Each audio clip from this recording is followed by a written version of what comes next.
சென்னை நகரில் ஒரு மழையான இரவு. பிரபல தொழிலதிபர் கார்த்திக் தனது வீட்டில் மர்மமாக கொலை செய்யப்பட்டார்.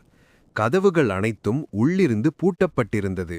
இந்த மர்ம வழக்கை விசாரிக்க போலீஸ் அதிகாரி ஆனந்த் வந்தார்.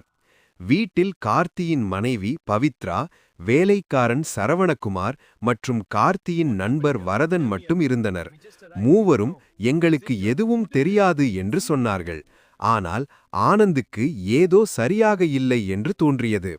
அவர் வீட்டை முழுவதும் ஆராய்ந்தபோது ஒரு சிறிய விஷயம் கவனத்திற்கு வந்தது. ஜன்னல் அருகே ஈரமான காலடிச் சுவடு. அந்தச் சுவடு வீட்டுக்குள் இருந்து வெளியே சென்றது போல இருந்தது.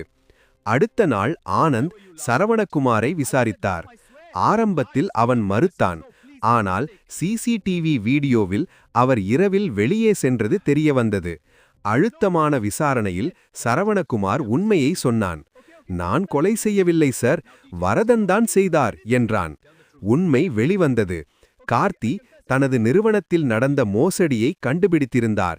அதை செய்தது அவரது நண்பர் வரதன். உண்மை வெளியில் வந்துவிடுமோ என்ற பயத்தில் அந்த இரவே வரதன் கார்த்தியை கொலை செய்தான். பிறகு சந்தேகம் வராமல் இருக்க கதவுகளை பூட்டி வெளியேற சரவணகுமாரிடம் பணம் கொடுத்து உதவச் செய்தான். போலீஸ் வரதனை கைது செய்தது. கதையின் நெறி: எவ்வளவு திட்டமிட்ட குற்றமாக இருந்தாலும் உண்மை ஒரு நாள் கண்டிப்பாக வெளியில் வரும்.